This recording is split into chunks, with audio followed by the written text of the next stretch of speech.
Hello दोस्तों, नमस्कार। SM किसी चैनल में मैं आप सभी लोगों का दिल से बहुत बहुत स्वागत करता हूं। स्टार्ट कर लेते हैं। सबसे पहले डाउ जोन्स के साथ कैसा चल रहा है। डाउ जोन्स तो चलिए बहुत अच्छा चल रहा है। अभी आप बोलोगे इसमें क्या बहुत अच्छा है, 20 पॉइंट तो ऊपर है। तो हाँ, शुरुआत अगर आप देखोगे तो लगभग आप चेक कर सकते थे 200 पॉइंट के आसपास की गिरावट नज़र यहाँ पे आ रही थी। तो उससे हिसाब से अगर देखा गया तो काफ़ी अच्छा परफॉर्मेंस है। निचले स्तर से काफ़ी अच्छी रिकवरी है एंड रिकवरी भी हरे निशान में फिलहाल तो देखने को मिल रही है। तो ठीक है, अच्छा ही परफॉर्मेंस करेंगे। एंड कल के दिन आपको पता ही है, टुमारो की अगर मैं बात करूँ तो अमेरिकन बाजार में काफ़ी एक बड़ा इवेंट है। कौन सा? इन्फ्लेशन का डेटा आएगा। हमारा भी इन्फ्लेशन का डेटा आने वाला है, बट हाँ, वहाँ पे जो इन्फ्लेशन का डेटा होगा एफओएमसी की, उसके बाद नेक्स्ट मीटिंग रहने वाली है। तो उससे रिलेटेड हम लोग को क्या मिलेगा, एक हिंट मिलेगा कि एग्जैक्टली क्या कर सकते हैं पॉवेल जी एंड उनकी जो पूरी एफओएमसी की जो मेंबर्स की जो टीम है उससे रिलेटेड। नेस्डैक की बात करेंगे तो लाल निशान में है, वॉलेटिलिटी है, कुछ खास परफॉर्मेंस नहीं है, ओके ओके परफॉर्मेंस चल रहा है। डाउ जोन्स को भी रिफ्रेश करके देख ले तो ये देखो वापस लाल निशान में एकदम सा बॉर्डर पे यहाँ पे चल रहा है। ठीक है, नेक्स्ट बात करेंगे हमारे एडीआर क्या परफॉर्मेंस दिखा रहे हैं। इन्फोसिस का एडीआर ठीक है, इतना कुछ खास नहीं। देन उसके बाद आप देख सकते हो आईसीआईसीआई बैंक का एडीआर की अगर हम लोग यहाँ पे बात करेंगे तो लाल निशान में। विप्रो का भी एडीआर देखेंगे, कुछ खास नहीं। एचडीएफसी बैंक सेम वैसा ही पैटर्न देखने को मिल रहा है। डॉक्टर रेड्डीज भी थोड़ा सा हरे निशान में देखने को यहाँ पे मिल रहा है। तो इतना कुछ खास परफॉर्मेंस कोई नज़र यहाँ पे नहीं आ रहा है। नेक्स्ट अगर हम लोग बात करेंगे दोस्तों तो PFC power finance corporation limited की बात करेंगे। 430 रुपये का स्टॉक है। कंपनी के बोर्ड ने तीसरी बार इंटरिम डिविडेंड अनाउंस किया है, वो भी 3 रुपया पर शेयर। तो ठीक है, पावर वाली कंपनी, ये भी कंपनी कोई दमदार कंपनी तो नहीं थी। इतने साल यहाँ पे हो गए, आप यहाँ पे चेक कर सकते हो। 2007 से लेके यहाँ पे लगभग मतलब 22 तक यहाँ पे आ गया। एक ही रेंज में इस कंपनी यहाँ पे ऐसी घूमती थी। ठीक है, तो ये पिछला कुछ साल यहाँ पे रहा है पावर कंपनीज़ के लिए गेम चेंजर साबित रहा है। तो जो भी इन कंपनीज़ में जाने का विचार कर रहा है, बहुत ही सोच समझ कर संभल कर यहाँ पे जाना चाहिए। अगर आपका मोटिवेशन सिर्फ ये था कि भाग रहा है करके, तो फिर काफ़ी दिक्कत यहाँ पे हो सकती है। ठीक है, नेक्स्ट अगर हम लोग बात करेंगे दोस्तों तो भेल की बात करें, बीएचईएल की बात करें, 250 रुपये का स्टॉक है। एंड उसी के साथ साथ एनटीपीसी के थ्रू इनको यहाँ पे एक बहुत बड़ा ऑर्डर यहाँ पे मिलते हुए देखने को मिला था। 9,500 करोड़ का ये ऑर्डर हम लोग को फिलहाल तो देखने को यहाँ पे मिल चुका था। थर्मल पावर प्रोजेक्ट से रिलेटेड ये प्रोजेक्ट के चलते ये इतनी बड़ी ऑर्डर यहाँ पे मिलते हुए देखने को मिली थी। बिटकॉइन की बात करेंगे तो भाई बिटकॉइन तो एकदम ज़बरदस्त परफॉर्मेंस दे रहा है। अभी वापस वो क्रेज स्टार्ट हो जाएगा, ऑलरेडी हो चुका है। ठीक है, इसमें निवेश करना नहीं करना है भाई, हर किसी का अपना अपना लॉजिक। जो करना चाहते हैं करे, जो नहीं करना चाहते हैं ना करे। जो नहीं करेगा भाई उसको नहीं मिलेंगे रिटर्न्स, जो करेगा उसको रिटर्न्स मिल जाएंगे। पैसा डूब भी सकता है, बन भी सकते हैं, चीज़ें चलती रहती है। ठीक है, तो काफ़ी समय के बाद हम देख सकते हैं कि बिटकॉइन वापस टॉप लेवल पे जाते हुए देखने को मिल रहा है। ठीक है, इसका क्रेज़ जहाँ पे ज़्यादा रहता है तो इन चीज़ों को हमेशा ऐसा जिंदा रखा जाता है, बट इसका जो मैक्सिमम फ़ायदा रहता है वो बड़े प्लेयर्स यहाँ पे उठाते हैं। छोटे प्लेयर्स आपको पता ही है। ठीक है, एंड ये लिटरली एक ऐसा मतलब असेट क्लास तो कहना नहीं चाहिए, बट ये लिटरली एक ऐसी चीज़ है जहाँ पे तेज़ी देखकर ही ज़्यादा से ज़्यादा निवेश करने का मतलब फोकस यहाँ पे किया जाता है। क्योंकि मंदी में करेंगे किस हिसाब से करेंगे, अंडरलाइंग असेंट ही यहाँ पे मिसिंग रहता है। तेज़ी आती है तो लॉजिक स्टार्ट हो जाते हैं, मंदी आती है तो हर कोई भाग जाता है। तो ये चीज़ें देखने को यहाँ पे मिल जाती है। नेक्स्ट अगर हम लोग बात करेंगे दोस्तों तो सेबी, सेबी की बात करेंगे दोस्तों तो आप सभी लोगों को पता है एसएमई आईपीओ बहुत सारे लोग अप्लाई करते भी होंगे, लगता भी नहीं होगा। मैं इसके पहले भी बता चुका आपको, हज़ार करोड़ के मेन बोर्ड आईपीओ आते हैं, वहाँ पे इतना ज़्यादा ओवर सब्सक्रिप्शन रहता है। एसएमई आईपीओ तो इतने छोटे छोटे से आईपीओ होते हैं। अभी एक लेटेस्ट कोई तो आईपीओ आता है, आई गेस 5.5 करोड़ का आईपीओ है। यस, केवल 5.5 करोड़ का, मतलब आप अंदाज़ा लगे कितने कम शेयर्स यहाँ पे रहेंगे, कितना छोटा आईपीओ है। तो यहाँ पे मतलब 100 बार अगर आप ट्राई करोगे, उसमें भी अगर एक बार लग गया तो भी बहुत बड़ी बात है। इस प्रकार की चीज़ें देखने को मिल जाती है। बट एनीवेज फिलहाल अभी देखा गया तो दोस्तों सेबी यहाँ पे एसएमई आईपीओ की ओर ज़्यादा फोकस करते हुए देखने को मिल रहा है, क्योंकि उनको वहाँ पे कुछ मैनिपुलेशंस देखने को मिल रहे हैं, ओवर प्राइसिंग से रिलेटेड इश्यूज़ देखने को मिल रहे हैं। एंड जैसे ये सारी चीज़ें सामने आ गए, एसएमई आईपीओ के काफ़ी सारे स्टॉक्स में हम लोग को अच्छी खासी गिरावटें होती हुई देखने को मिली। तो एसएमई आईपीओ में ऐसा बहुत सारा ड्रामा यहाँ पे चलता रहता है। नेक्स्ट बात करेंगे टिटागोर सिस्टम, जिसका नाम पहले टिटागोर वैगन था। 910 का स्टॉक देखने को यहाँ पे मिल रहा है। रेलवे स्टॉक है तो टॉप के हिसाब से अगर देखा गया, कंपनी का परफॉर्मेंस अच्छा ही यहाँ पे रहा है। एंड इस कंपनी की बात करें तो लगभग 1900 करोड़ का ऑर्डर इनको मिलते हुए देखने को यहाँ पे मिल जाएगा। इसी बात का सेलिब्रेशन इस स्टॉक ने यहाँ पे किया है। नेक्स्ट बात करेंगे दोस्तों तो एनएलसी इंडिया की बात करें। हाल ही में कुछ ही दिनों पहले हम लोगों ने देखा ओएफएस का अनाउंसमेंट यहाँ पे हुआ था। ओएफएस आना मतलब कोई पाप नहीं होता है। ठीक है, प्रमोटर का अधिकार है भाई, वो चाहे तो अपना स्टेक बेच सकते हैं वाया ओएफएस। पार्टिसिपेट करने वाले कर सकते हैं, नहीं करना है वो मत कीजिए, as simple as that. Discount के ऊपर यूजुअली चीज़ यहाँ पे लाई जाती है। एंड इसी चीज़ के चलते हम लोगों ने देखा था स्टॉक में अच्छी खासी गिरावट। एंड उसके बाद अभी एक आ गई दमदार खबर, जिसके चलते स्टॉक रॉकेट बन गया।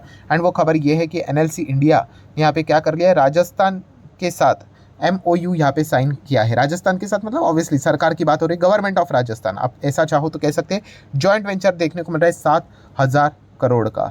सो डेफिनेटली इस चीज़ के चलते स्टॉक भागते हुए देखने को आप में मिल रहा है, तो काफ़ी बड़ा खेल होते हुए भी देखने को आप पे मिल चुका है। नेक्स्ट अगर बात करेंगे दोस्तों तो इन्फीबीम एवेन्यूज़, इन्फीबीम की अगर हम लोग बात करेंगे तो इस स्टॉक से रिलेटेड भी फाइनली हम लोग को अनाउंसमेंट होते हुए देखने को मिल चुका है। किससे रिलेटेड? तो आर्टिफिशियल इंटेलिजेंस से रिलेटेड वीडियो एआई प्लेटफॉर्म थिया की अगर हम लोग बात करें तो उन्होंने फाइनली इस चीज़ को अनवील यहाँ पे कर दिया। इसका अनाउंसमेंट हम लोग को बार बार देखने को मिल रहा था, तो सारी चीज़ें सामने आते हुए देखने को यहाँ पे मिल चुकी है। इसी चीज़ के चलते कुछ दिनों से स्टॉक अच्छा परफॉर्मेंस यहाँ पे दिखा रहा था। नेक्स्ट बात करेंगे मैक्रोटेक डेवलपर्स लोधा बिल्डर्स, तो फंड रेजिंग होते हुए देखने को मिल रही है।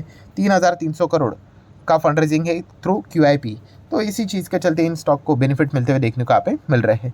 नेक्स्ट बात करेंगे एनवीडिया का स्टॉक को हम लोगों ने देखा एकदम रॉकेट की तरह भागा, उसके बाद रॉकेट की तरह नीचे भी आया। ठीक है, इतना तेज़ी के बाद तो भाई गिरावट कोई 1-2% की गिरावट नहीं होती है, कुछ ना कुछ तो ड्रामा चाहिए, एंड वो ड्रामा हम लोग को देखने को मिल गया ऑथर्स के जरिए। सो हम कह सकते हैं ग्रुप ऑफ ऑथर्स ने यहाँ पे क्या कर दिया, एनवीडिया के ऊपर केस यहाँ पे फाइल करते हुए देखने को यहाँ पे मिल चुके हैं। सो इसके पीछे का रीज़न क्या है, तो उन्होंने आरोप लगाया है एनवीडिया के ऊपर कॉपीराइट इन्फ्रिंजमेंट।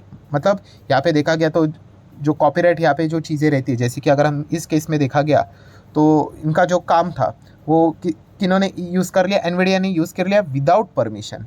ठीक है, तो ये कॉपीराइट का जो रूल्स होता है उसका उल्लंघन यहाँ पे रहता है, एंड इसलिए 3 ऑथर्स ने यहाँ पे क्या कर दिया, एनवीडिया के खिलाफ अभी केस फिलहाल तो होते हुए देखने को यहाँ पे मिली है। तो ये चीज़ें यहाँ पे चलती रहती है। ठीक है, वैसे तो कंपनी देखा गया तो काफ़ी अच्छा परफॉर्मेंस कर रहा है। इसका तो मतलब मैंने इसके रिलेटेड एक वीडियो भी बनाया था कि पहले तो ग्राफिक कार्ड ज़बरदस्त परफॉर्मेंस, ठीक है, उसी के साथ साथ देन बिटकॉइन का माइनिंग देखने को मिलता था, तो उसके रिलेटेड जो रिक्स आते थे वहाँ पे एनवीडिया ने ज़बरदस्त छाप लिया। जो अगर आप चार्ट पैटर्न देखोगे एनवीडिया का तो आपको ये जो जंप देखने को मिल रही है 2022 में, ये बिटकॉइन के चलते ही देखने को मिल रही थी, फिर उसके बाद नीचे आया। एंड अभी की जो चीज़ें चल रही AI से रिलेटेड, चिप से रिलेटेड, तो कंपनी मजबूत पैसा यहाँ पे छाप रही है। नेक्स्ट अगर बात करेंगे दोस्तों तो जापान का GDP का डेटा सामने आ गया, तो चलिए थोड़ी सी जंप देखने को यहाँ पे मिल गई, एंड इसी चीज़ के चलते इकोनॉमी जापान की रिसेशन को अवॉइड करते हुए देखने को मिल चुकी है। रिसेशन का डेफिनेशन बहुत सिंपल है, अगर आपका GDP का डेटा लगातार 2 क्वार्टरली नेगेटिव आ जाता है तो फिर आप टेक्निकली रिसेशन में चले जाते हो। ठीक है, तो इसीलिए पॉजिटिव यहाँ पे आ गया, स्लाइटली थोड़ा सा जंप देखने को मिला, एक्सपांशन देखने को मिला, तो टाइटल बन गया कि रिसेशन को अवॉइड कर दिया है करके। तो हमारा तो कंट्री की अगर बात करें रिसेशन का तो कोई सेंस बनता ही नहीं। ग्रोथ की बात यहाँ पे चल रही, 6% की ग्रोथ रहेगी, 7 की रहेगी या फिर 8 की रहेगी। ठीक है, एंड बाकी देश की अगर हम लोग बात करेंगे वो तो माइनस में जाते हुए देखने को मिले, वो पॉजिटिव भी रहे तो भी उनके लिए बहुत बड़ा दिन देखने को मिल जाता है। जोमेटो की बात करेंगे 3-3.25% गिर गया, क्योंकि स्विगी से रिलेटेड बड़े बड़े अनाउंसमेंट होते हुए देखने को आप मिल रहे हैं। स्विगी IPO तो लाने वाला है, एंड फिलहाल तो एक लेटेस्ट जो वैल्यूएशन, मतलब इसके पहले का जो वैल्यूएशन था स्विगी को मिला था वो $10.7 बिलियन का मिला था, जो अभी $12.1 बिलियन का वैल्यूएशन इनको यहाँ पे मिल चुका है। 13% की जंप है। ठीक है, एंड इसी चीज़ के चलते दोस्तों हम कह सकते हैं स्विगी का जो IPO रहेगा वो काफ़ी बड़ा और धमाकेदार IPO देखने को यहाँ पे मिल सकता है। हाँ, उसमें जाना है नहीं जाना है, लिस्टिंग गेन क्या रहेगा, GMP क्या रहेगा, वो तो बात की बात रहेगी। जोमेटो का तो IPO एकदम दमदार था। हाँ, लॉस मेकिंग कंपनी थी तभी तो आपको पता ही है, वो तो पूरा बुल मार्केट ही चल रहा था। उसके बाद स्टॉक की पूरी तरीके से हवा निकल गई, क्योंकि कंपनी के अर्निंग्स कुछ थे नहीं, एंड उसके बाद कंपनी ने वापस जो भी अपना खोया हुआ था वो सब कुछ पा लिया, बिकॉज कंपनी ने अर्निंग्स दिखा दिए। जब आप अर्निंग्स दिखाते हो, रिजल्ट दिखाते हो, ग्रोथ दिखाते हो, तो शेयर प्राइस में मतलब जो तेज़ी बनती है वो क्या हो जाती है, यस, वो टिक जाती है तेज़ी। ठीक है, अगर आपके इसमें मतलब कोई ग्रोथ है ही नहीं, अर्निंग्स है ही नहीं, नंबर्स ख़राब है, तो फिर आपका वो तेज़ी है वो वापस नीचे यहाँ पे आ जाता है।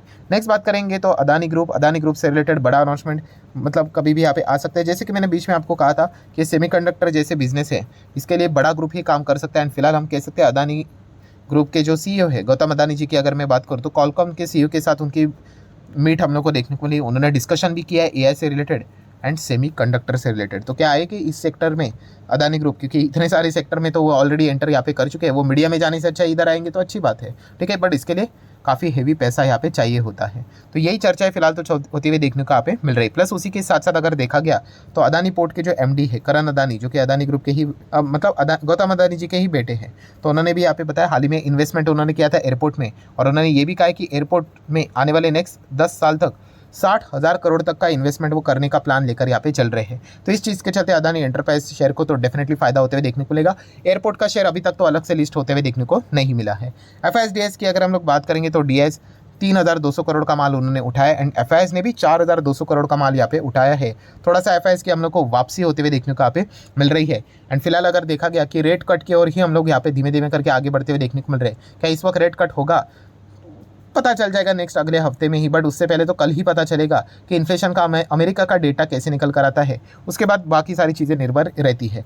टाटा इन्वेस्टमेंट की बात करेंगे तो आज के दिन 5% का सर्किट यहाँ पे लग गया है। जितनी तेज़ी थी उसके बाद ही उतना गिर जाता है। टाटा टेक्नोलॉजी में भी 3-4% की गिरावट रही है, चलता रहता है। एंड टाटा से रिलेटेड सर पेनी स्टॉक कौन सा है, तो भाई अगर आपको स्टडी करना है तो आप TTML को ही चाहो तो स्टडी यहाँ पे कर सकते हो। पेनी मतलब क्या, देखा गया तो वैसे तो कंपनी में कुछ दम है नहीं। कंपनी का ऑपरेटिंग प्रॉफिट तो ज़रूर है, बट कंपनी का लोन का इंटरेस्ट इतना है कि पूरा प्रॉफिट को ही खा जाता है और कंपनी घाटे में आ जाती है। तो मतलब ये कंपनी ऐसी है कि अगर किसी को अपना किस्मत आजमाना है तो आजमा सकते हैं। चल गया तो दुनिया को ढिंडोरा पीट कर बोल सकते हो देखो देखो ऐसा होता है, वो होता है, वो होता है। एंड अगर नहीं चल गया तो फिर मतलब क्या ही, गायब भी हो जाओगे। जैसे कि आप देख सकते हैं, देखिए चार्ट पैटर्न, बीच में बुल रन आया था तो हर किसी स्टॉक में तो तेज़ी आती तो ऑपरेटर भगा देते हैं, एंड तेज़ी तो टिकेगी नहीं क्योंकि कंपनी के नंबर्स तो कुछ है नहीं, तो स्टॉक वापस नीचे यहाँ पे आ ही गया। ठीक है, उसके पीछे और भी अलग अलग रीजन थे कि वो अपने डेप्ट को इक्विटी में तब्दील करने की बात कर रहे थे 40 रुपये के आसपास, फिर बाद में उन्होंने कैंसिल कर दिया सरकार से रिलेटेड। तो बस यही कहना चाहूँगा, टाटा से रिलेटेड पेनी फाइंड ही कर रहे हो तो इसको थोड़ा बहुत स्टडी कर सकते हो। सो आशा करता हूँ दोस्तों वीडियो हेल्पफुल लगा होगा तो जरूर लाइक एंड शेयर कर देना। मिलते हैं अगले वीडियो में, तब तक के लिए बाय बाय।